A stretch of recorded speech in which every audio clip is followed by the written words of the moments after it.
എല്ലാവരോടും ഞാൻ പറയണ, ചിറക് വിരിച്ച ദൂതൻ നിന്റെ വീട്ടിൽ നിൽപ്പുണ്ട്. ഈ ബൈബിളിലെ വാക്യങ്ങൾ നമുക്ക് മനഃപ്പാഠമാക്കാൻ പറ്റും. ഈ ബൈബിളിലെ വാക്യങ്ങൾ ഇപ്പോൾ ഒരു കഥ പോലെയാണ് പലപ്പോഴും. എൻ്റെ അടക്കം കുഴപ്പമാണ് ഞാൻ പറയുന്നത്. എന്നാൽ അങ്ങനെയല്ല.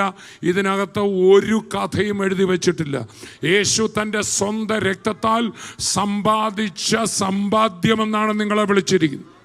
കർത്താവ് താൻ സ്വന്തം രക്തത്താൽ സമ്പാദിച്ച സമ്പാദ്യം. ഒരു മനുഷ്യൻ്റെ സമ്പാദ്യം ഇരിക്കുന്നിടത്ത് അവൻ്റെ ഹൃദയവും ഇരിക്കും. നമ്മുടെ എല്ലാവരുടെയും നമ്മളെ വീട്ടിൽ ഏറ്റവും അധികം സൂക്ഷിച്ചു വച്ചിരിക്കുന്ന നമ്മുടെ ആധാരം, അതുപോലെ വിലപ്പെട്ട ഡോക്യുമെൻറ്റ്സ്, സ്വർണം, ഇതൊക്കെ നമ്മൾ സൂക്ഷിച്ചാണ് വച്ചിരിക്കുന്നത്, അല്ലേ? അങ്ങനെയാണെങ്കിൽ ദൈവത്തിൻ്റെ പൈതല്, ദൈവവും തൻ്റെ വിലപിടിപ്പുള്ളതിന്, ദൈവത്തിൻ്റെ വിലപിടിപ്പുള്ളത് കോടാകോടി ഗോളങ്ങളല്ല, സൂര്യചന്ദ്രന്മാരല്ല, രത്നമല്ല, വെള്ളിയല്ല. നിങ്ങളെ വീണ്ടെടുത്തിരിക്കുന്നത് പൊന്ന്, വെള്ളി മുതലായ അഴിഞ്ഞു പോകുന്ന വസ്തു. ഇന്ന് നമ്മൾ ലോകത്ത് കാണുന്നതെല്ലാം അഴിഞ്ഞു പോകും. ഇതിനൊരു കെട്ടുണ്ട്. അത് കെമിസ്ട്രി പഠിച്ച്, എനിക്കും ഫിസിക്സ് പഠിച്ചവർക്കും അറിയാം. ന്യൂട്രോൺ, പ്രോട്ടോൺ, ഇലക്ട്രോൺ, അതിൻ്റെയൊക്കെ ഒരു കെട്ടിൽ, ഒരു ബോണ്ടിലാണ് ഇത് നിൽക്കുന്നത്. എന്നാൽ അത് അഴിയും. ഇന്ന് കാണുന്ന മാറ്റർ എന്ന് പറയുന്നത് അഴിഞ്ഞു പോകും. അത് സ്പിരിച്വൽ ലോകമായിട്ട് മാറ്റപ്പെടും. ചേർന്ന് കർത്താവിനെ സ്തുതിക്കാം. അതുകൊണ്ടാണ് എബ്രായർ ലേഖനം 11 പറയുന്നത്, കാണുന്ന ലോകം, ഉറക്കെ പറഞ്ഞാട്ടെ, അദൃശ്യമായതിൽ നിന്ന് വന്നതാണ്. ഉണ്ടാകട്ടെ എന്ന ഒരു ദൈവവചനത്തിൻ്റെ എനർജിയാണ് നമ്മൾ ഈ കാണുന്ന മൊത്തം.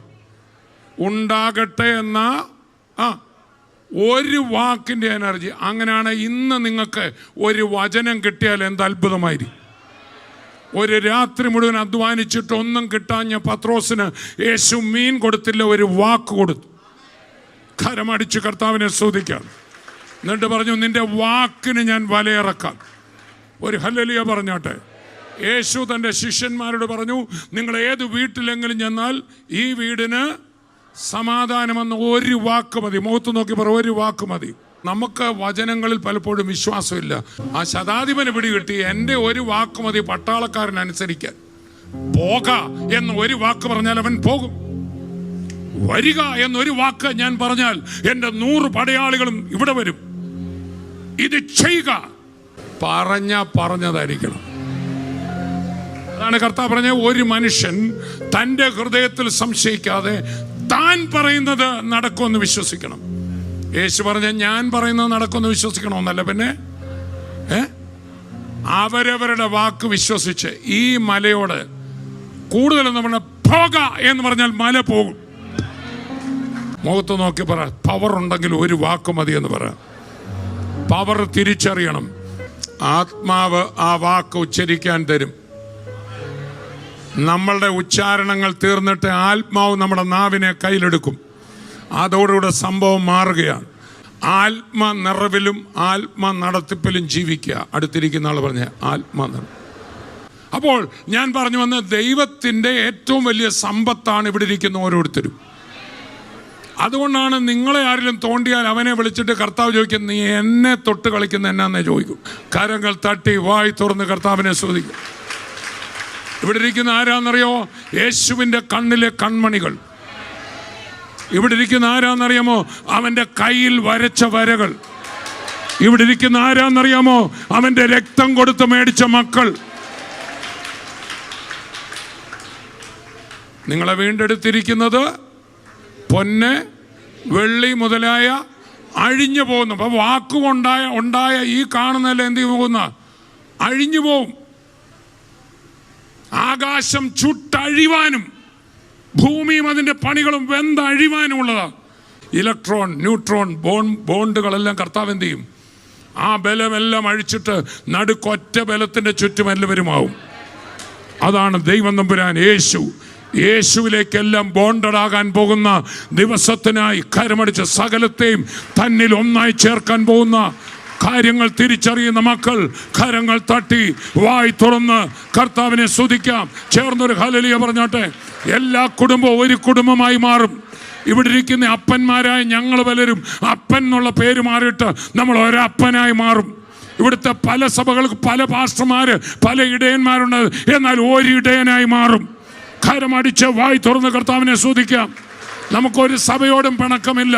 അപ്പുറം ഒരു സഭ ആരാധിക്കുന്നുണ്ടെങ്കിൽ അവർക്കായിട്ടും കരയുയർത്തിയവരെ അനുഗ്രഹിച്ച് അവരെ കർത്താവ് അനുഗ്രഹിക്കണം. ഒന്ന് കൈ നീട്ടി അനുഗ്രഹിച്ച്. അതുകൊണ്ട് അവിടെ ഒരു സഭ ആരാധിക്കുന്നുണ്ട്. അതുകൊണ്ട് അവിടെ ഒരു സഭ ആരാധിക്കുന്നുണ്ട്.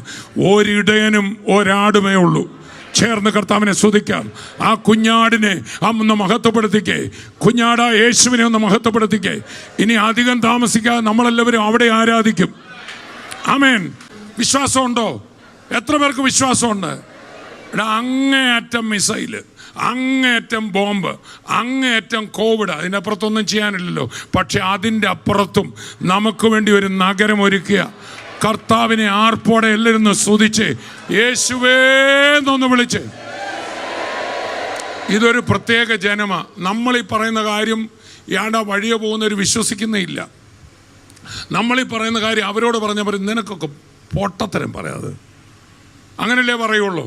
പിന്നെ ഇനി അടുത്തൊരു സ്ഥലം വരാൻ പോകുന്നു, പക്ഷെ നിങ്ങൾക്കിത് ബലമാണ്. പൗലൂസിനോട് പറയണം, നിനക്ക് വിദ്യാബഹുത്വത്താൽ വട്ടുപിടിച്ചോ? ഫെസ്തോസ് രാജാവ് ചോദിക്കുക, നിനക്ക് ഈ വിദ്യാഭ്യാസം കൂടിയിട്ട് എന്ത് ചെയ്താന്നാ തോന്നുന്നേ? ഗമാലിയേലിൻ്റെ പാദപീഠത്തിലിരുന്ന് ന്യായപ്രമാണം പഠിച്ചു, ഈ ഫിലോസഫി മൊത്തം പഠിച്ചപ്പോൾ ഇങ്ങേർക്ക് എന്താ എന്ന് തോന്നുന്നത്? അല്ല, പിന്നെ ഇത്രയും നല്ല സ്ഥാനം വിട്ട്, മാനം വിട്ട്, മഹാപുരോഹിതന്മാരുമായിട്ടുള്ള അടുപ്പം വിട്ട് ഇദ്ദേഹം ചുമ്മാ വഴിയെ നടന്ന് പ്രസംഗിക്കുക. ലോകക്കാർക്കൊരു ദിവസം മനസ്സിലാവും, നമുക്ക് ഭ്രാന്തല്ലായിരുന്നു, നമ്മളെ കർത്താവിനെ കണ്ടെത്തിയതാണ്. കർത്താവിനെ കണ്ടെത്തിയ മക്കൾ ആർപ്പോടൊരു ഹല്ലേലൂയ പറഞ്ഞ്. ദൈവമക്കളെ, ഞാൻ ഈ കഴിഞ്ഞ ദിവസം ഒരു സഹോദരൻ തൻ്റെ ജീവിതത്തിൽ ചില ആത്മീയ ജീവിതത്തിൽ തന്നെ തനിക്ക് മുമ്പോട്ട് പോകാൻ ചില പ്രതിസന്ധികൾ വന്നിരിക്കുന്നൊരു സാഹചര്യമാണ്. ഞാൻ അദ്ദേഹത്തെ വിളിച്ചിട്ട് പറഞ്ഞു, വേറെ ഒന്നും ചെയ്യേണ്ട, മുട്ടയിലിരുന്ന് പ്രാർത്ഥിക്കാൻ പറഞ്ഞു. നിങ്ങൾ വേണ്ടാത്ത കേക്കോ വേണ്ടാത്ത കാര്യങ്ങൾ പറയോ, നിങ്ങളുടെ വ്യക്തിപരമായിക്കോട്ടെ, നമുക്ക് അറിയില്ല. നിങ്ങളുടെ ഭർത്താവിനൊരു പ്രശ്നം പറഞ്ഞിട്ടൊന്നും ശരിയാകുന്നില്ല. നിങ്ങൾ 2 മുട്ടുള്ളവരെ മുട്ടയിലും തൊട്ട് നമ്മുടെ പണി ഒന്നും നടക്കുന്നില്ല. ഈ മുട്ട അങ്ങോട്ട് കൊത്തിയിട്ട് ഈ 2 കൈയൊന്ന് ഉയർത്തിക്കേ. ആകയാൽ പുരുഷന്മാരെല്ലായിടത്തും കോപവും വാഗ്വാദവും വിട്ടകന്ന് വിശുദ്ധ കരങ്ങളെ ഉയർത്തി പ്രാർത്ഥിക്കും. ആത്മാവിൽ കാര്യം കൈകാര്യം ചെയ്താൽ ലോകത്തിൽ ജീവിക്കാൻ എളുപ്പമാണ്. അതുകൊണ്ട് നിങ്ങളുടെ വീട്ടിലെ പ്രാർത്ഥിക്കുന്ന ആളെ ഉപദ്രവിക്കാതെ, ഒരു ഹൂരും അഹരോനും ആ കൈ ഉയർത്തിപ്പിടിച്ച പോലെ. ഇപ്പോഴത്തെ നമ്മുടെ പ്രോബ്ലം വൈഫൈയുടെ ഈ സ്പീഡ് കൂടാത്തതല്ല, വൈഫ് നല്ലപോലെ പ്രാർത്ഥിക്കാത്തതാ. മുഖത്ത് നോക്കി പറ, വൈഫൈയുടെ സ്പീഡ് കൂടാത്തതല്ല പ്രോബ്ലം. സ്പീഡ് കൂടിയാലും കുറച്ച് സ്പീഡിൽ വേണ്ടാതീനം കാണാവുന്നല്ലേ ഉള്ളൂ. ആത്മാവിൽ പ്രാർത്ഥിക്കാൻ പഠിക്കണം. നമ്മൾ രക്ഷിക്കപ്പെട്ട ആത്മീയരല്ലേ അയക്കുന്നത്. പക്ഷെ നമ്മൾ അല്പമേ ആത്മാവിൽ ചെയ്യുന്നു, ബാക്കി മുഴുവൻ ബുദ്ധിയില്ല. ബുദ്ധി മാറ്റി ആത്മാവിൽ പ്രാർത്ഥിക്കുമ്പോൾ വിഷയം എന്ത് എളുപ്പമായിരുന്നത്. ഈ സർവായുധവർഗം പറഞ്ഞിട്ട് 7ാമത്തെ സർവായുധവർഗം പ്രാർത്ഥനയാണ്. ഏത് നേരത്തും ഉറക്കപ്പറ, ഏത് നേരത്തും ആത്മാവിൽ പ്രാർത്ഥിച്ചും അതിനായി ജാഗരിക്കുക എന്ന് പറഞ്ഞാൽ കാവൽ നിൽക്കുക എന്ന്. അല്ലെങ്കിൽ ഈ കോട്ടകളൊക്കെ ഉണ്ടല്ലോ, പഴയ കാലത്തെ രാജാക്കന്മാരുടെ കോട്ടയുടെ മുകളിൽ ഇങ്ങനെ കാവൽ ഗോപുരങ്ങളുണ്ട്. അവരെന്ത് ചെയ്യുക, 4 വശത്തോട്ട് എന്ത് ചെയ്യുക. ഇപ്പോൾ പ്രധാനമന്ത്രിയൊക്കെ നിൽക്കുമ്പോൾ നിങ്ങൾ കണ്ടിട്ടുണ്ടോ, പുറകിൽ കൂളിംഗ് ഗ്ലാസ് വെച്ചിട്ട് 3-4 പേര് നിൽക്കുന്നു. അവരിങ്ങനെ നോക്കുക, ആരെങ്കിലും അനങ്ങുന്നുണ്ടോയെന്ന്, ആരും തോക്കെടുക്കുന്നുണ്ടോയെന്നൊക്കെ അവർ നോക്കുക. എന്നതുപോലെ ദൈവത്തിൻ്റെ ഏറ്റവും വിലപ്പെട്ട കൂട്ടമായിരിക്കുന്നു. അപ്പോൾ തന്നെ സ്പിരിച്വൽ കാവൽക്കാരാണ് ദൂതന്മാർ. ഒന്ന് വായിച്ചേ, അപ്പോസ്തലപ്രവൃത്തി 12 മുതൽ. പത്രോസിനെ ജയിലിൽ നിന്ന് വിടുതൽ കൊണ്ടുവരികയാണ്. ദൂതൻ വിടുവിച്ചുകൊണ്ട് വരിക. നമ്മളുടെ ദൂതൻ എന്നും പറഞ്ഞ ഒരാളുണ്ട്. തോമസ് കുട്ടി ബ്രദറിൻ്റെ ദൂതൻ എന്നും പറഞ്ഞ ഒരാളുണ്ട്. നിങ്ങളുടെ പേര് പറഞ്ഞ പറ. ഉറക്കെ പറ. ആ ദൂതനെ അറിയുന്നത് നിങ്ങളുടെ പേരില്ല. മുഖത്ത് നോക്കി പറഞ്ഞേ. വായിച്ചു. ഇങ്ങനെ ഗ്രഹിച്ച ശേഷം അവൻ മർക്കോസ് എന്ന് മറുപേരുള്ള യോഹന്നാന്റെ അമ്മ മറിയയുടെ വീട്ടിൽ ചെന്നു. അവിടെ അനേകർ ഒരുമിച്ച് കൂടി പ്രാർത്ഥിച്ചുകൊണ്ടിരുന്നു. അവൻ പടിപ്പുര വാതിൽക്കൽ മുട്ടിയാറെ രോധ എന്ന ബാല്യക്കാരത്തി വിളി കേൾപ്പാൻ അടുത്തു വന്നു. പത്രോസിന്റെ ശബ്ദം തിരിച്ചറിഞ്ഞ് സന്തോഷത്താൽ പടിവാതിൽ തുറക്കാതെ അകത്തേക്ക് ഓടി. പത്രോസ് പടിപ്പുരയ്ക്കൽ നിൽക്കുന്നു എന്ന് അറിയിച്ചു. അവർ അവളോട്, നിനക്ക് ഭ്രാന്തുണ്ട് എന്ന് പറഞ്ഞു. ഏതാ വിടുവിച്ചവർ പ്രാർത്ഥിച്ചുകൊണ്ടിരിക്കുക പത്രോസിന്റെ വിടുതലിന് വേണ്ടി. എന്തിനു പ്രാർത്ഥിച്ചുകൊണ്ടിരിക്കുക? പത്രോസിനെ ജയിലിൽ നിന്ന് വിടുവിക്കാൻ പ്രാർത്ഥിച്ച് ഇവർ പ്രാർത്ഥനാ വിഷയം വന്നപ്പം പറയുക, നിനക്ക് പ്രാന്തുണ്ടോ? ഞങ്ങൾ ചുമ്മാ പ്രാർത്ഥിച്ചെന്നല്ല ഉള്ളോ, നീ ചുമ്മാ ഇരടി പെങ്കൊച്ചേ, അതിന് വിഷയത്തിന് വിടുതലായാലും വിടുതലില്ലെങ്കിലും ഞങ്ങളുടെ പ്രയർ ഞങ്ങൾ നടത്തും. ഇതാണ് കർമ്മമാർഗം. ഉറക്കെ പറഞ്ഞേ, മുഖത്ത് നോക്കി പറ, പ്രയർ കർമ്മമാർഗമായി മാറരുത്. മറുപടി വന്നിട്ട് ഇവർ പറയും, നീ ചുമ്മാ കൊച്ച, അതൊന്നും നടക്കുന്ന കേസല്ലെന്ന് പറഞ്ഞു. അടുത്ത വാക്യം, അവളോ അല്ല, ഉള്ളത് തന്നെ എന്ന് ഉറപ്പിച്ചു പറയുമ്പോൾ അവന്റെ ദൂതനാകുന്നു അവന്റെ ദൂതനാകുന്നു എന്ന് അവർ പറഞ്ഞു. ഉറക്കെ പറ, അവന്റെ ദൂതനാകും. കണ്ടോ? അപ്പോൾ സ്വർഗത്തിലെ ഒരു ദൂതന്റെ പേര് പത്രോസിന്റെ ദൂതനാ. അടുത്തിരിക്കുന്ന ആൾ പറഞ്ഞ്, നിങ്ങളുടെ പേരിൽ ഒരു ദൂതനുണ്ടെന്ന് പറഞ്ഞ്. ഇതൊക്കെ നമ്മൾ വിശ്വസിക്കുന്നുണ്ടോ? സ്വയം ഒന്ന് നമ്മൾ ആത്മീയരാന്ന് പറയുന്നെങ്കിലും ആത്മീയരാണോ എന്ന് അവരവരെ തന്നെ ശോധന. ഞാൻ എന്നെ ശോധന ചെയ്യാം. നമ്മൾ ഈ ഒരു ലെവലിൽ ചിന്തിച്ച് ജീവിക്കുന്നതാണ് മനസ്സ് പുതുക്കി രൂപാന്തരപ്പെടും എന്ന് പറഞ്ഞാൽ ഈ ലെവലിൽ ചിന്തിക്കുന്ന മനസ്സാക്കി എൻ്റെ മനസ്സിനെ മാറ്റണം. നമ്മൾ പകുതി ജഡത്തിലും പകുതി ആത്മാവിലും. നമ്മുടെ ആത്മാവ് വീണ്ടെടുക്കപ്പെട്ടതാണെങ്കിൽ നമ്മുടെ ബുദ്ധിയിൽ നമ്മളിപ്പോഴും ജഡികരാണ്. നമുക്ക് ആത്മാവിൽ കാര്യങ്ങളെ വിവേചിക്കാൻ കഴിവില്ല. ഒരുത്തൻ പൗലൂസിന്റെ പക്ഷക്കാരൻ, വേർത്തൻ അപ്പല്ലോസൻ. നിങ്ങൾ ജഡികരല്ല, ഇപ്പോഴും നിങ്ങൾക്ക് ആത്മീയമായി ചിന്തിക്കാൻ കഴിയുന്നല്ലോ. പ്രാകൃത മനുഷ്യൻ ദൈവാത്മാവിന്റെ ഉപദേശം കൈക്കൊള്ളുന്നു, അവന് ഭോഷത്വം ആത്മീയ കാര്യങ്ങൾ. പിന്നെ ദൂതനുണ്ടെന്ന്, സൂപ്പർ നാച്ചുറൽ. ഉറക്കെ പറ, സൂപ്പർ നാച്ചുറൽ. വായിച്ചേ 1 കൊരിന്ത്യർ 2:14. സൂപ്പർ നാച്ചുറലിൽ 2 ശക്തികളുണ്ട്. ഉറക്കെ പറ, ഉണ്ടോ ഇല്ലയോ? ശരീരമില്ലാത്ത 2 ശക്തികളില്ലേ? 1 ദൈവം, 2 പിശാച്. 1 ദൈവദൂതന്മാർ, 2 പിശാചിന്റെ ഭൂതങ്ങൾ. ഉണ്ടോ ഇല്ലയോ? ഉണ്ട്. ആത്മാവിൽ നിറഞ്ഞ ദൈവമക്കൾക്ക് ആ ദുരാത്മ മണ്ഡലത്തിന്മേൽ അധികാരം ഉണ്ടോ ഇല്ലയോ? ഒന്ന് മലയാളത്തിൽ വായിച്ചേ. എന്നാൽ പ്രാകൃത മനുഷ്യൻ ദൈവാത്മാവിന്റെ ഉപദേശം പ്രാകൃത മനുഷ്യൻ പറഞ്ഞു. മനുഷ്യൻ ആരായി പ്രാകൃത മനുഷ്യൻ? രക്ഷിക്കപ്പെടാത്തവൻ, വീണ്ടും ജനന അനുഭവം പ്രാപിക്കാത്ത ആളാണ് ആര്? നാച്ചുറൽ മാൻ. ജനിച്ച അവസ്ഥയിൽ തന്നെ ഇരിക്കുന്നു. ഭാരതീയ ചിന്താഗതികൾ ഒരു വീണ്ടും ജനനത്തെക്കുറിച്ച് ചിന്താഗതിയുണ്ട്, പുനർജന്മത്തെക്കുറിച്ചുണ്ട്. അപ്പം തന്നെ ദ്വിജനാകുക, ബോൺ അഗെയിൻ. നല്ല പഴയ നിയമം മുഴുവൻ അറിയാവുന്ന നിക്കോദമോസ് പറഞ്ഞു, നീ പുതുതായി ജനിച്ചില്ലെങ്കിൽ ഇതൊന്നും പിടികിട്ടത്തില്ല.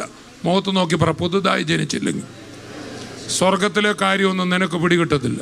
ദൂതനുണ്ടെന്ന് പറഞ്ഞാൽ നിങ്ങൾക്ക് ചിരി വരും. ചേർന്ന് കർത്താവിനെ സ്തുതിക്കാം. ചിലപ്പോൾ നമുക്കിത് കംപ്ലീറ്റ് ആയിട്ട് നമ്മുടെ ബുദ്ധി കാരണം എടുക്കുന്നില്ലെന്നേ ഉള്ളൂ, പക്ഷെ വിശ്വാസമുള്ളവരാ. Born again. പ്രാകൃത മനുഷ്യൻ ദൈവാത്മാവിന്റെ ഉപദേശം കൈക്കൊള്ളുന്നില്ല. അതവന് ഭോഷത്വമാകും. അതവൻ എങ്ങനെ തോന്നും? അസൽ ഭോഷത്തരം പറയുന്നെന്ന് തോന്നും. ആത്മീകമായി വിവേചിക്കേണ്ടതാകിയാൽ. ആത്മീക വിവേചനം.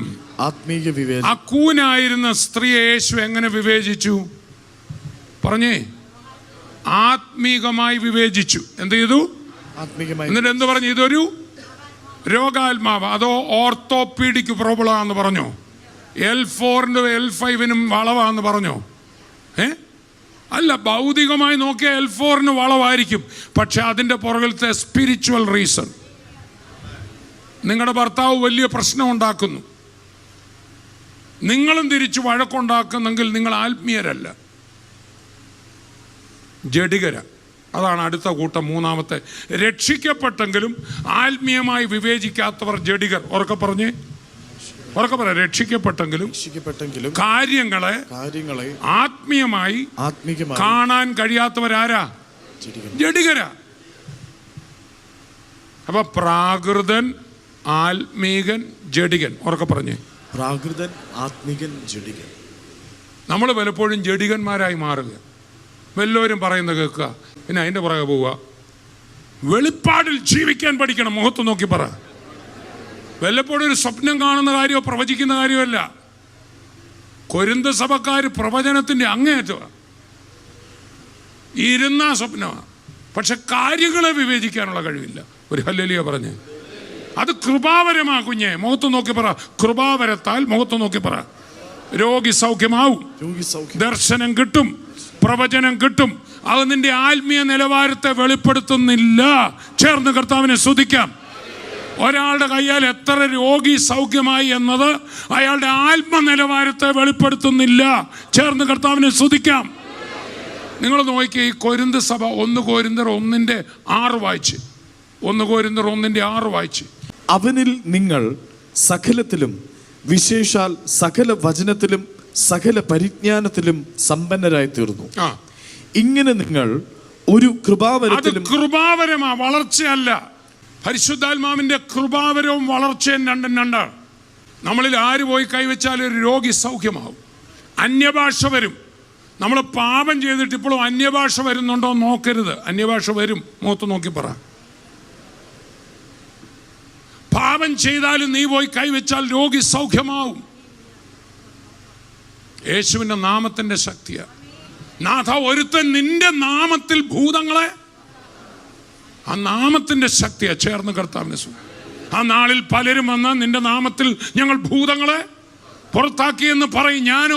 ഞാൻ നിങ്ങളെ ഒരു നാളും, നിനക്ക് എന്നോട് ഫെലോഷിപ്പ് ഉണ്ടായിരുന്നില്ല, എൻ്റെ ആത്മാവിൻ്റെ ശബ്ദം കേട്ടില്ല, നീ ആ നാമം ഉപയോഗിച്ച് പോയതാ. ചേർന്ന് കർത്താവിനെ സ്തുതിക്കാം. അത് ഒരു സിസ്റ്റം. ഇപ്പം ഈ സ്വിച്ച് പോയി, സ്വിച്ച് ഇട്ടിട്ട് ആര് സ്വിച്ച് ഇട്ടാലും ഫാൻ കറങ്ങും അല്ലേ? അത് ഇട്ടയാളുടെ കഴിവല്ലോ ആണോ? അല്ല എന്ന് പറയുന്നത് പോലെയാ. താട്ട് വായിച്ചാട്ടെ.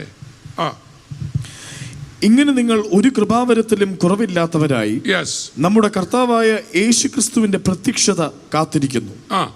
നമ്മുടെ കർത്താവായ ഒരു കൃപാവരത്തിലും കുറവില്ലാത്ത ഇവരോട് പറയാണ്.